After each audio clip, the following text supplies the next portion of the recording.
দেশে এখন আইনের সুশাসন নেই। দেশের সাম্প্রতিক পরিস্থিতি একটি অদৃশ্য শক্তি ঘোলাটা করার চেষ্টা করছে।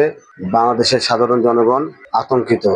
মব কালচার যেভাবে তৈরি হয়েছে বাংলাদেশে, তা জনগণের যে আস্থা সেটা নষ্ট হতে চলেছে।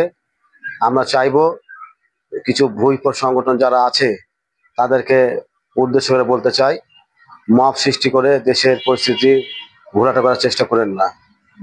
এই জুলাই আগস্টের গণঅভ্যুত্থানের আমাদের বিএনপিরও অনেক অঙ্গ সংগঠনের শহীদ হয়েছে নেতৃবৃন্দ, ছাত্রদল, যুবদল, স্বেচ্ছাসেবক দল, বিএনপি এবং সাধারণ জনতা, শ্রমিক সহ সকলে অনেকেই শহীদ হয়েছে। সে শহীদের রক্ত আমরা বৃথা যেতে দেব না। একদল গুপ্ত সংগঠন এবং কিছু ভুইফোর সংগঠন তারা চাচ্ছে দেশ যেন একটি দাঙ্গা লাগে এবং সাধারণ জনগণের যেন আস্থা। টানা সপ্তমবারের মতো বেস্ট টিস্যু পেপার ব্র্যান্ড হিসেবে স্বীকৃতি পেয়েছে বসুন্ধরা টিস্যু। বিসর্জন হয়, সেজন্য তারা বিভিন্নভাবে বিএনপিকে কলঙ্কিত করার চেষ্টা করছে। দেশ তো এখন চালাচ্ছে অন্তর্বর্তীকালীন সরকার, আমরা তো আর বিএনপি তো আর দেশ চালাচ্ছে না। তাহলে যারা হত্যাকারী তাদেরকে ধরা হচ্ছে না কেন?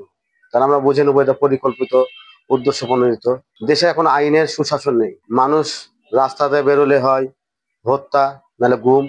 আজ দেখেন দিবালোকে একটি ভাইকে করুণভাবে হত্যা হচ্ছে, কিন্তু কেউ এগিয়ে আসছে না তাকে সহযোগিতা করার। যদিও তাদের ব্যবসায়িক একটি পারিবারিক একটা দ্বন্দ্ব, কিন্তু আমরা কি দেখছি, এটা নিয়ে কিছু গুপ্ত সংগঠন, ভুইফোর সংগঠন বাড়াবাড়ি করছে। আপনারাই অন্তর্বর্তীকালীন সরকারে আছেন, আপনারাই দেশে বিশৃঙ্খলা সৃষ্টি করবেন আর আমরা চুপ করে বসে থাকবো? জুলাই আগস্টে গণঅভ্যুত্থানে যেমন আমাদের বিএনপি জনাব তারেক রহমানের নেতৃত্বে মাঠে নেমেছিল, ঠিক তেমনই আমরা সোচ্চার।